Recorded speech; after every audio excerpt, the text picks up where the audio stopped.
Hey Logic class, lesson 55, presuppositional disputes. Let's do a bit of review before we get started. So extension versus intension. Make sure you have your notes open looking at those. What is extension? The sum total of all the members of that class. So it's when you start small and you get bigger, right? You start with a Yorkshire Terrier and you go to a puppy and then to an animal and whatever. Different types of definitions that use extension are ostensive definitions, which point to an example of a word, enumerative definitions, which list examples, and what kind of definition is a listing of various subclasses that fit into that class. That would be definition by subclass, right? How about intension? What is intention? The sum total of qualities that identify which entities are members of that class. So it's when you start big and get smaller. You get more and more precise. And what are some examples of definitions that use intension? Synonyms. Synonyms supply words with the same or similar meanings. Operative definitions. What kind of definitions are operative definitions? They give a set of procedures that can affirm if a term has the necessary qualities to fit into a given class. What kind of definition names a genus, which is a larger group that the thing fits into, and then names a feature that sets it apart from the other things in that category? What kind of definition is that? Genus and difference. Okay, what are the four types of definitions that we're studying about in this section? Backing up a little farther, what are the four types of definitions? What kind of definition is a dictionary definition? That's a lexical definition. What kind of definition is proposed by a certain school of thought? That's a theoretical definition. What kind of definition reduces ambiguity and shows how a word is to be used in the world? That's a precising definition. What kind of definition, or if this is a definition that is created on the spot to add more clarity? That's a stipulative definition. All right. Well, let's just quickly go over the rules for definitions. Rule 1, as much as possible, a definition should contain the essential primary characteristics, not the secondary characteristics of the term. Rule 2, definitions should not be circular. Don't define the word using the word itself. Number 3, definitions should not be too broad or too narrow. Rule number 4, definitions should prefer positive comparisons to negative ones. Rule 5, definitions should be clear. Rule 6, definitions should avoid emotive language. And Rule 7, definitions should define the terms as the correct part of speech. Okay. So we've talked about several different kinds of disputes in this section. We've talked about, let's see, what were they? At the beginning of this section of chapters that we're studying, we talked about disagreements, different kinds of disagreements, right? And do you remember what they were? If you look back on page 241 of your book, Discovery of Deduction, you see the different kinds of disputes that we talked about. One is empirical. Remember that one? That's when it's just a dispute of facts, and to solve it, all you got to do is pull your phone out and look it up to figure out what's true, right? And then there's disputes about definitions of words, and that's what we've been spending the last several classes talking about. That's why we spent so much time talking about definitions. Because if you have differing definitions of a word when you argue, you're going to argue till you're blue in the face, until you actually figure out that, oh, we actually have different definitions of this word. And instead of arguing about something that's or actually sometimes you find out that you don't even really disagree. You don't even really disagree. It's just that you're thinking of two different things. You have two different definitions of a certain word, right? And the last kind of disagreement is a presuppositional disagreement. Okay? And that's what we're going to learn about today, a presuppositional dispute. All right, so remember, an empirical dispute is when you are disputing about facts. Is the sun hot? Okay? And you argue that it is, someone else argues that it isn't. All you got to do is look it up on your phone. The sun's like millions and millions of degrees Fahrenheit. It's hot, right? Or when did Elvis Presley die? I think he died in 1805. No, I think he died in the 1900s. How are you going to solve that dispute? Whip out your phone, look it up, right? That's an empirical dispute.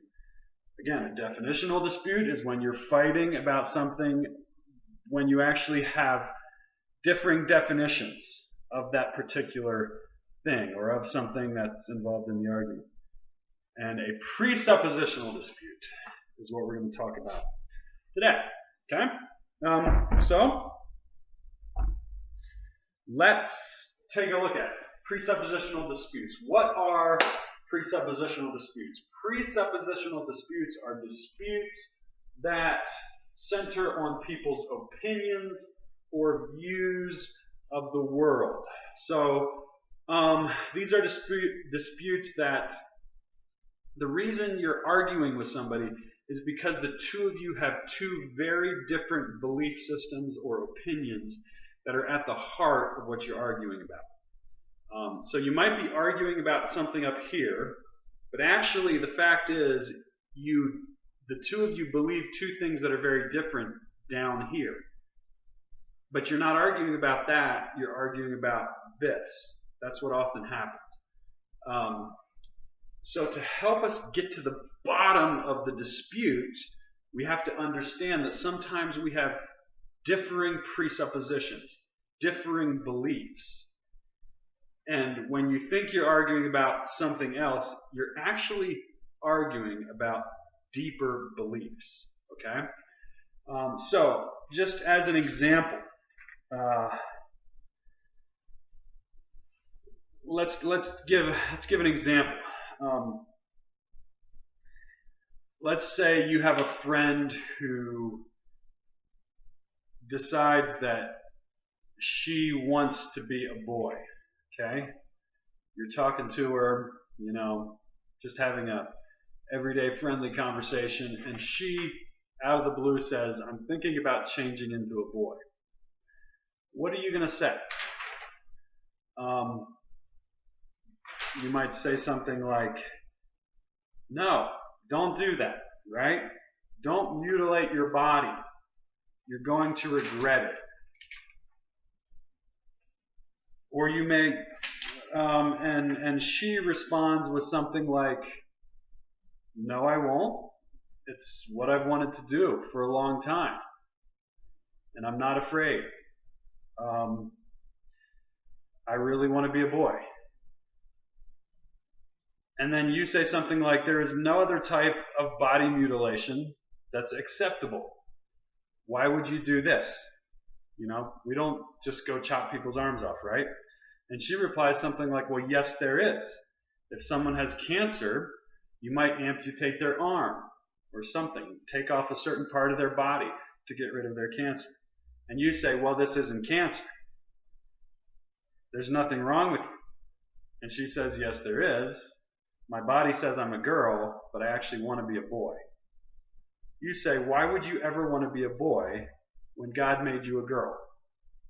She says, I don't care what kind of body I don't care what kind of body I have. My gender is male. It's who I am on the inside. And I'm willing to do whatever it takes to get that. So you say, well, so you're willing to let a doctor cut you up just so that you can be a boy? And she says, absolutely. There's nothing I'd rather do. So that's an example of a presuppositional dispute. I know, I'm guessing the argument probably wouldn't go exactly like that, but often Something like that, right? What's going on here? What's happening? What's happening is that the two of you have two very different core beliefs. You believe that God created male and female, and that everything He created is good, right? And that the more you accept and embrace the gender that God gave you, the more satisfied you will be, the more you will please God, the more you will honor Him, and the more happy and satisfied you will be, right?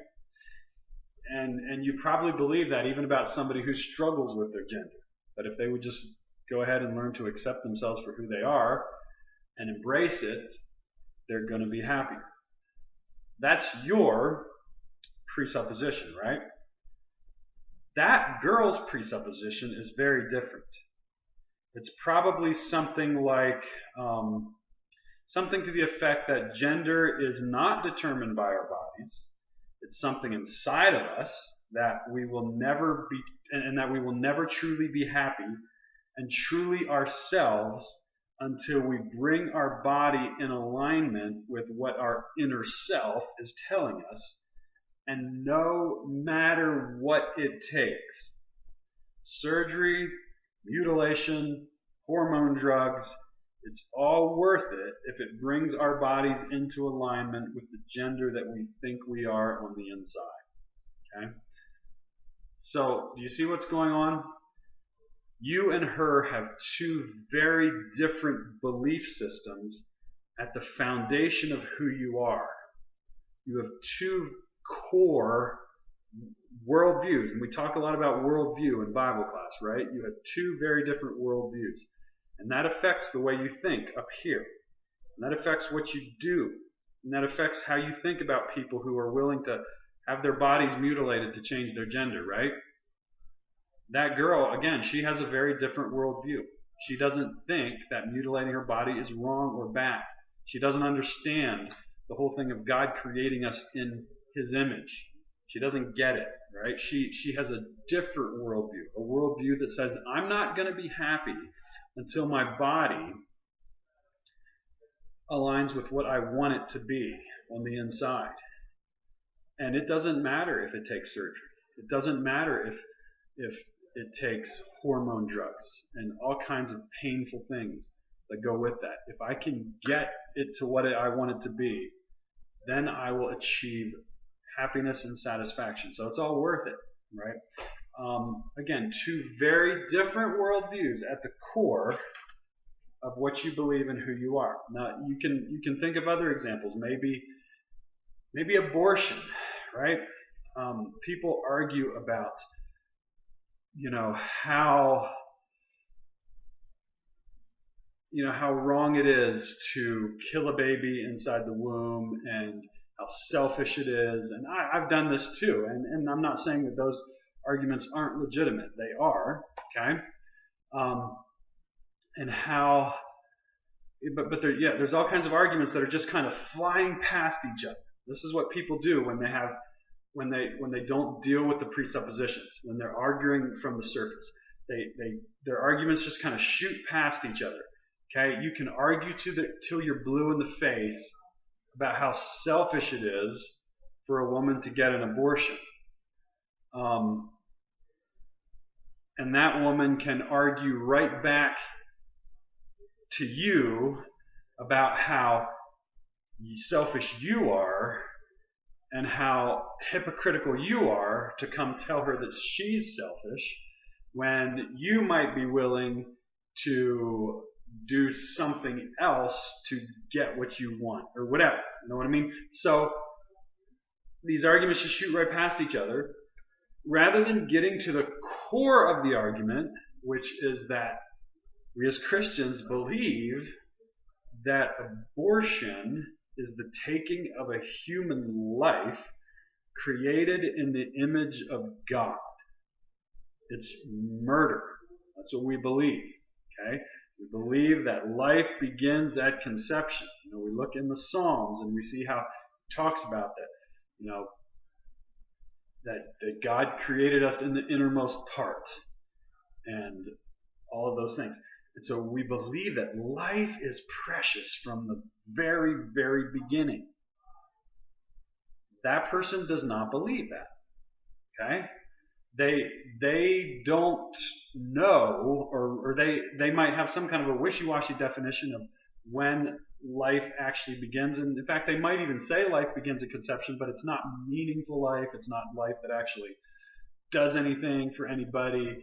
You know, the little embryo has no idea what's going on, so they haven't actually attained self-awareness yet. So it's not a worthwhile human being, and a lot of those people probably would even say, you know, since there is no God anyway, why do I have to carry this baby in my body when it's going to cause me discomfort, pain? It's going to ruin my career aspirations. It's going to keep me from being able to make the most of my life. Again, she has a completely different worldview. She doesn't understand that at the core of our beliefs is that life is absolutely sacred from conception to death. She doesn't have that worldview, right? And so we argue and we shoot things past each other without getting deep down into the presuppositions. Okay, and those are some big, important kind of arguments, right, or disputes. But what about, sometimes this can even apply to things that may not seem as big of a deal.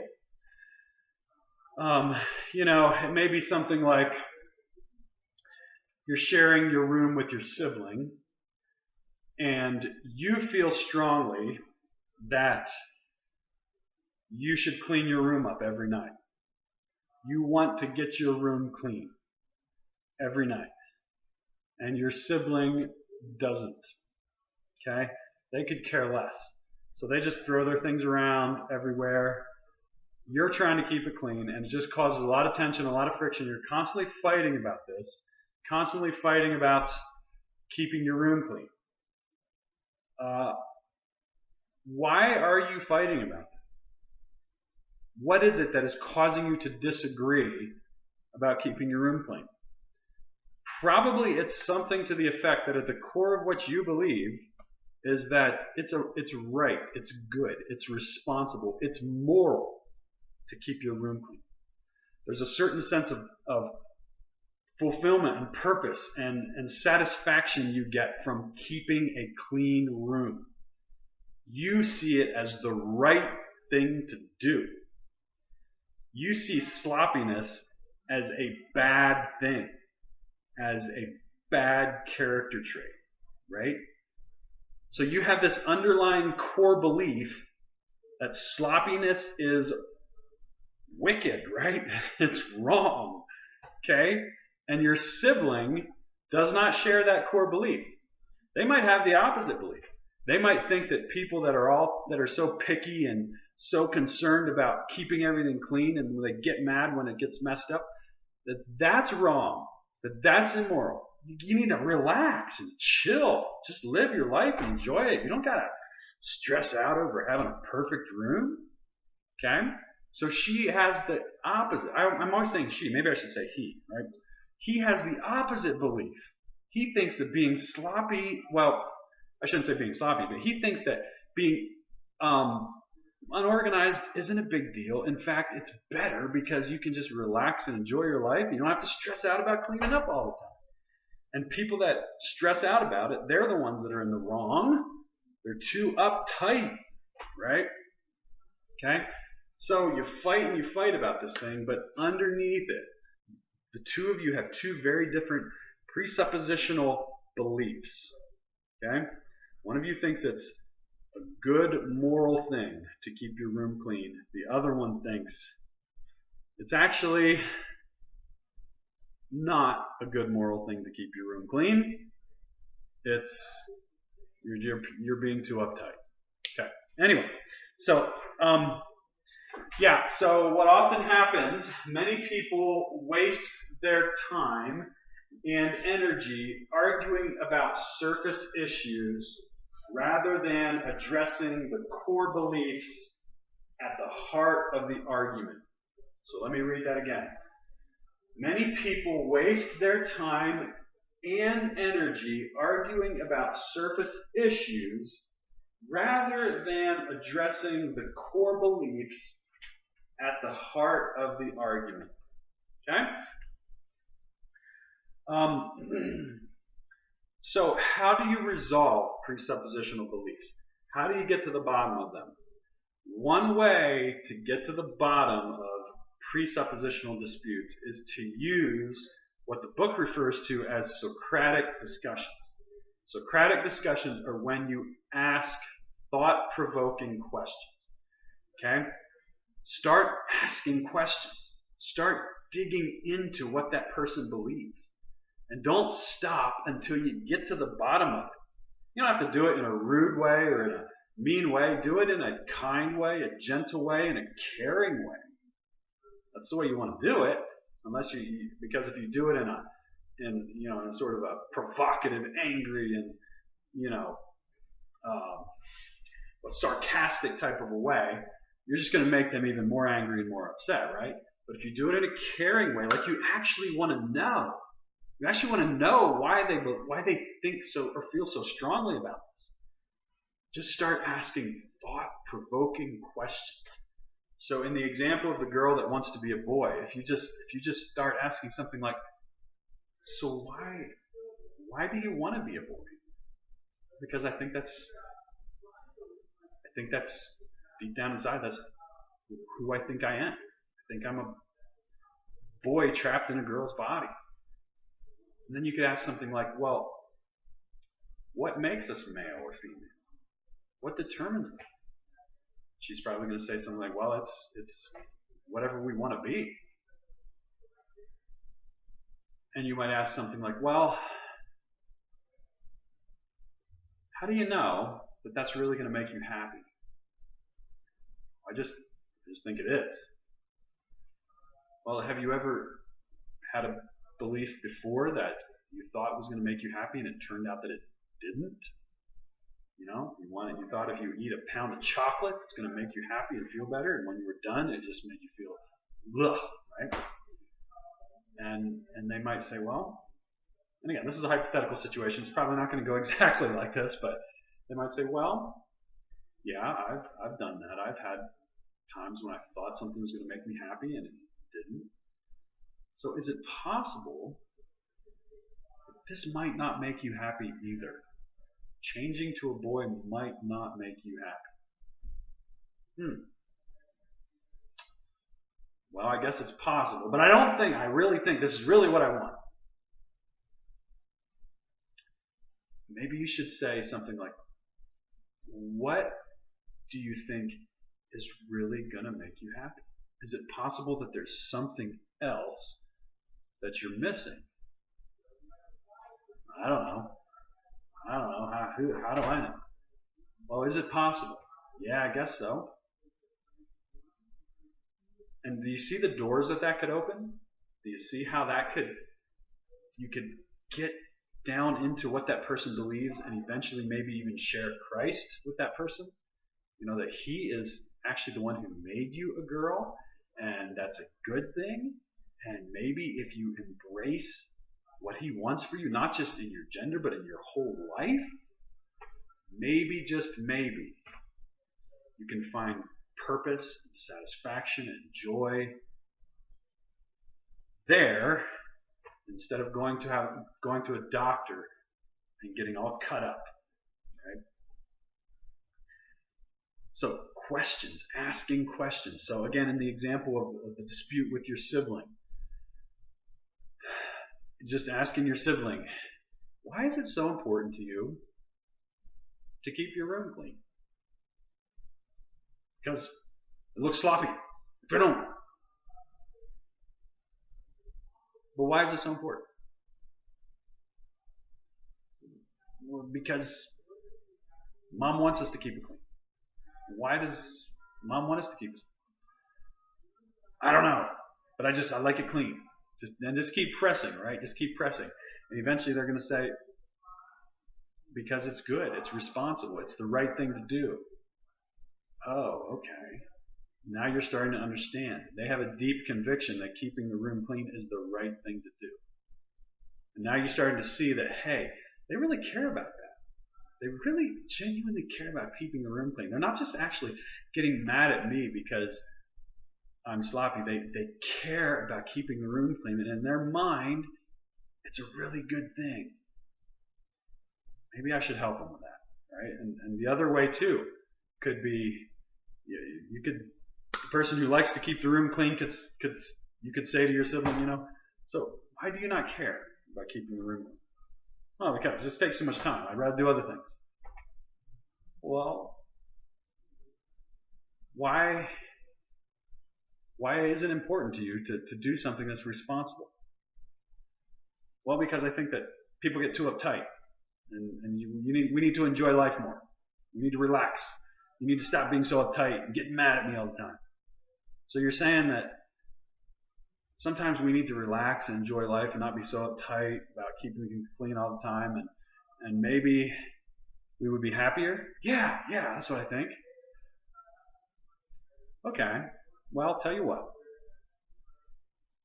I'll try to not be quite so uptight and get mad at you all the time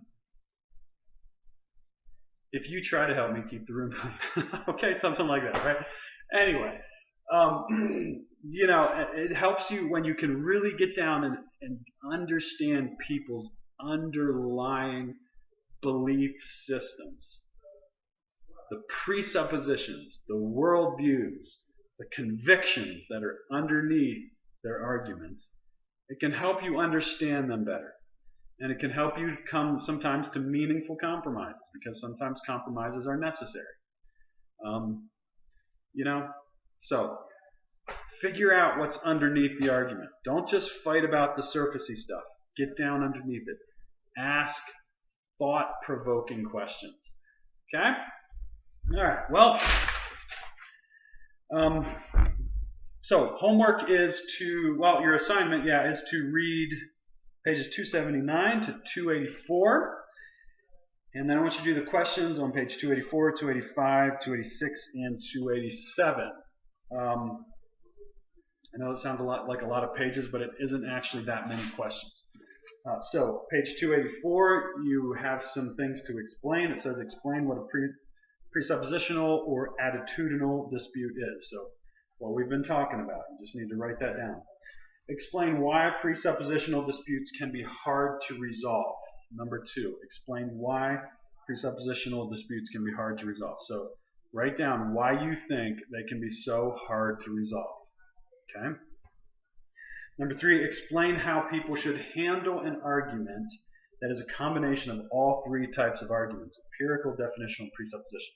So the book deals with it. I think it's in the last 2 paragraphs or so of your reading section, where actually there are arguments that are not just one of these 3 arguments. Sometimes they're more than one. Sometimes they're all 3 types of disputes. They're empirical, definitional, and presuppositional. You talk about confusing, right? How are you ever going to have a meaningful discussion or dispute with somebody if you are dealing with all 3 kinds of disputes? Okay? Well, the book helps you understand how to do that. Okay, and then at the bottom of page 285 and 286 and 287, you are supposed to determine what kind of argument is going on. Okay? What kind of argument is happening here? So let's look at a couple of these, and then I'm going to turn you loose on the rest. Okay? So let's look at number 1. Religion will soon be a thing of the past. This is the first person talking, right? Religion will soon be a thing of the past. We are living in a scientific and technological age in which science will be able to provide us with the answers to all of the mysteries of the universe. Person 2 says, I think that idea attributes far too much credit to science. Science will never be able to answer some mysteries of the universe, although it certainly provides us with a lot of important knowledge. Person 1, the original person, says, that's nonsense. Science's horizons are expanding every minute. And they will soon encompass everything.